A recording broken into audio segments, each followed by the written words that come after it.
ഞാനിന്ന് നിങ്ങളുമായി ഷെയർ ചെയ്യാൻ പോകുന്നത് ഡേറ്റ്സ് കേക്കിൻ്റെ റെസിപ്പിയാണ്. ഓവനോ ബീറ്ററോ ഇല്ലാതെ പെർഫെക്റ്റ് ആയിട്ട് വളരെ നല്ല ടേസ്റ്റിൽ ഈസി ആയിട്ട് ഉണ്ടാക്കിയെടുക്കാൻ പറ്റുന്ന ഒരു കേക്കാണിത്.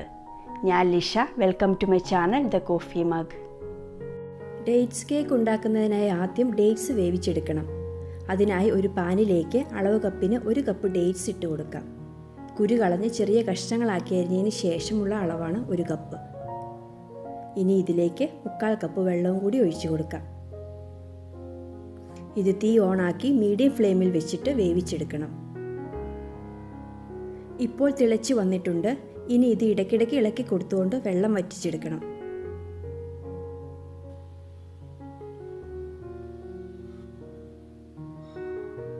ഈ ഒരു പരുവത്തിലാണ് വെള്ളം വറ്റി കിട്ടേണ്ടത്. നന്നായി വെന്ത് കിട്ടിയിട്ടുണ്ട്. ഇനി ഇത് തീയിൽ നിന്ന് മാറ്റി തണുക്കാനായിട്ട് വെക്കാം. അടുത്തത് ഷുഗർ കാരമലൈസ് ചെയ്തെടുക്കണം. ഇതിനായി പാനിലേക്ക് 1/2 കപ്പ് പഞ്ചസാര നിരത്തിയിട്ട് കൊടുക്കാം. ഇനി തീ ഓണാക്കി ലോ ടു മീഡിയം ഫ്ലെയിമിൽ വെച്ചിട്ട് പഞ്ചസാര ഉരുകാൻ അനുവദിക്കണം. ആദ്യം ഒന്നും ഇളക്കി കൊടുക്കേണ്ട ആവശ്യമില്ല കേട്ടോ. പഞ്ചസാര ഉരുകി തുടങ്ങുമ്പോൾ ഇടയ്ക്ക് പാൻ ചുറ്റിച്ച് കൊടുക്കാം കേട്ടോ. ഇപ്പോൾ കളറൊക്കെ മാറി പഞ്ചസാര നന്നായി മെൽറ്റായി വന്നിട്ടുണ്ട്. ഇളക്കി കൊടുത്തുകൊണ്ട് കുറച്ച് നേരം കൂടി ആവശ്യത്തിന് കളർ ആവുന്നവരെ കുക്ക് ചെയ്യണം. ഇപ്പോൾ ആവശ്യത്തിന് കളർ ആയിട്ടുണ്ട്. ഇനി ഇതിലേക്ക് 1/2 കപ്പ് ചൂടുള്ള വെള്ളം ഒഴിച്ചു കൊടുക്കണം. ചൂടില്ലാത്ത വെള്ളം ഒഴിച്ചു കൊടുത്താൽ ദേഹത്തേക്ക് പൊട്ടിത്തെറിക്കാൻ സാധ്യതയുണ്ട്. അതുപോലെ തന്നെ കാരമൽ കട്ട പിടിക്കുകയും ചെയ്യും. ഇത് ഇളക്കി കൊടുത്തുകൊണ്ട് 2-3 മിനിറ്റും കൂടി തിളപ്പിച്ചെടുക്കണം. ചെറിയ കട്ടകളൊക്കെ ഉണ്ടെങ്കിൽ ഉരുകി കിട്ടിക്കോളും. ഇപ്പോൾ നമ്മുടെ ഷുഗർ കാരമലൈസ് റെഡി ആയിട്ടുണ്ട്. ഇനി ഇത് തീയിൽ നിന്ന് മാറ്റി വയ്ക്കാം. അടുത്തതായി ഡ്രൈ ഇൻഗ്രീഡിയൻസ് മിക്സ് ചെയ്തെടുക്കണം. അതിനായി ഒരു ബൗളിലേക്ക് അളവ് കപ്പിന് 1 കപ്പ് മൈദ,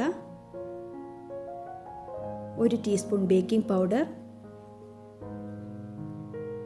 1/4 ടീസ്പൂൺ ബേക്കിംഗ് സോഡ, 1/4 ടീസ്പൂണിൻ്റെ പകുതി ഗ്രാമ്പൂ പൊടിച്ചത്, അതായത് 1/8 ടീസ്പൂൺ, 1/8 ടീസ്പൂൺ ഉപ്പ്, ഇവയെല്ലാം കൂടി ഒന്ന് അരിച്ചെടുക്കണം.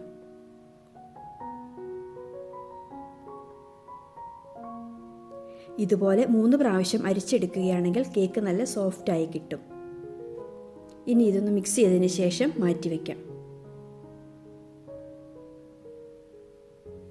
ബാക്കിയുള്ള ഇൻഗ്രീഡിയൻസ് എല്ലാം മിക്സിയിൽ അടിച്ചെടുക്കണം. അതിനായി മിക്സിയുടെ ജാറിലേക്ക് റൂം ടെമ്പറേച്ചറിലുള്ള 2 മുട്ട പൊട്ടിച്ചൊഴിക്കാം. നമ്മൾ മിക്സിയുടെ ജാർ എടുക്കുമ്പോൾ കഴുകി തുടച്ച് നന്നായി ഉണക്കിയെടുത്തതായിരിക്കണം. വെള്ളത്തിൻ്റെ അംശം ഒട്ടും ഉണ്ടാകാൻ പാടില്ല. ഇതിൻ്റെ കൂടെ തന്നെ 1 ടീസ്പൂൺ വാനില എസൻസ് കൂടി ചേർക്കാം. ഇനി ഇത് മിക്സിയിൽ ഹൈ സ്പീഡിൽ 1 മിനിറ്റോളം അടിച്ചെടുക്കണം. നന്നായി പതഞ്ഞ് കിട്ടിയിട്ടുണ്ട്. ഇനി ഇതിലേക്ക് അളവ് കപ്പിന് 1/2 കപ്പ് വെജിറ്റബിൾ ഓയിൽ ഒഴിച്ചു കൊടുക്കാം. ഇതും ഒരു 30 സെക്കൻഡ് മീഡിയം സ്പീഡിൽ ബീറ്റ് ചെയ്യണം.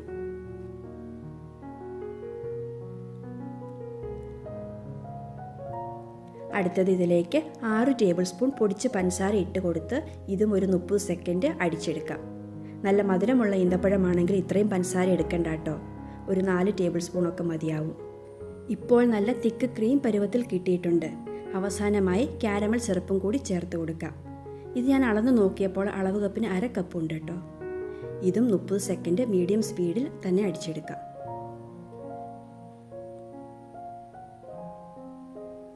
ഇപ്പോൾ നമ്മുടെ വെറ്റ് ഇൻഗ്രീഡിയൻസ് റെഡി ആയിട്ടുണ്ട്. ഈ ഒരു പരുവത്തിലാണ് കിട്ടേണ്ടത്.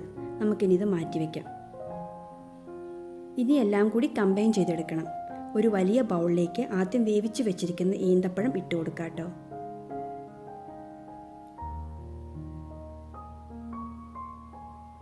ഇതിലേക്ക് നമ്മൾ മിക്സിയിൽ തയ്യാറാക്കി വെച്ചിരിക്കുന്ന വെറ്റ് ഇൻഗ്രീഡിയൻസ് മുഴുവനായിട്ട് ചേർത്ത് കൊടുക്കണം.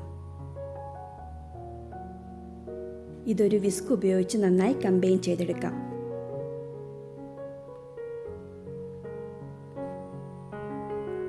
ഇനി ഇതിലേക്ക് നമ്മൾ നേരത്തെ റെഡിയാക്കി വെച്ചിരിക്കുന്ന ഡ്രൈ ഇൻഗ്രീഡിയൻസ് 2 പ്രാവശ്യമായിട്ട് ചേർത്ത് കൊടുക്കാം. ഇതും ഓവറായിട്ട് മിക്സ് ചെയ്യേണ്ട. വളരെ സൂക്ഷിച്ച് പൊടികളൊന്നും കാണാത്ത രീതിയിൽ ജസ്റ്റ് കമ്പൈൻ ചെയ്തെടുത്താൽ മതി.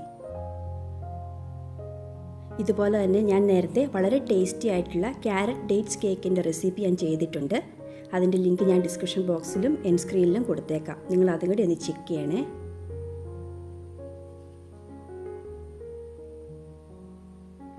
ഇനി ഇതൊരു സ്പാറ്റില വെച്ചും കൂടി ഒന്ന് ജസ്റ്റ് ഒന്ന് മിക്സ് ചെയ്തെടുക്കണം. ഇപ്പോൾ നമ്മുടെ ഡേറ്റ്സ് കേക്കിൻ്റെ ബാറ്റർ റെഡി ആയിട്ടുണ്ട്.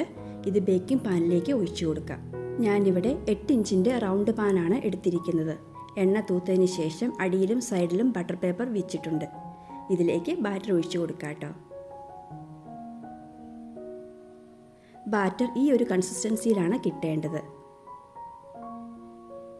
ഇനി ഇതിലെ വലിയ എയർ ബബിൾസ് ഒക്കെ ഉണ്ടെങ്കിൽ പോകുന്നതിന് വേണ്ടി ഒരു സ്റ്റിക്ക് വെച്ച് ചുറ്റിച്ചു കൊടുക്കാം കേട്ടോ.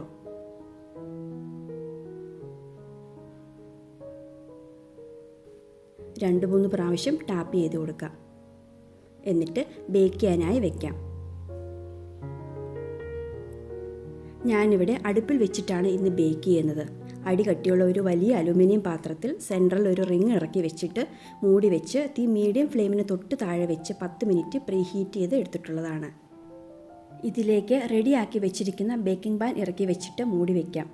എന്നിട്ട് ആദ്യത്തെ 30 മിനിറ്റ് മീഡിയം ഫ്ലെയിമിന് തൊട്ട് താഴെയും അതിനുശേഷം 15 മിനിറ്റ് ലോ ഫ്ലെയിമിലും വെച്ച് ബേക്ക് ചെയ്യാം.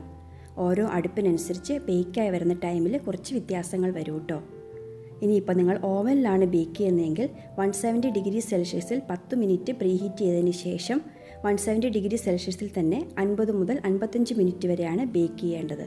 ഇതും ഓരോ ഓവൻ അനുസരിച്ച് ബേക്കിംഗ് ടൈമിൽ ചെറിയ വ്യത്യാസങ്ങൾ വരും. ബേക്കായി വരുമ്പോൾ നല്ലൊരു മണം വരും. ആ സമയത്ത് തുറന്ന ഒരു സ്റ്റിക്ക് വെച്ച് കുത്തി നോക്കിയാൽ മതി. സ്റ്റിക്കിലൊന്നും ഒട്ടിപ്പിടിച്ചിട്ടില്ലെങ്കിൽ നന്നായി ബേക്ക് ആയിട്ടുണ്ടാവും. ഇനി ഇത് തണുക്കാനായിട്ട് മാറ്റി വയ്ക്കാം. ഇപ്പോൾ കേക്കിൻ്റെ ചൂടൊക്കെ നന്നായി ആറിയിട്ടുണ്ട്. നമുക്ക് ഈ ബട്ടർ പേപ്പറൊക്കെ ഒന്ന് മാറ്റി കേക്ക് മുറിച്ച് നോക്കാം കേട്ടോ.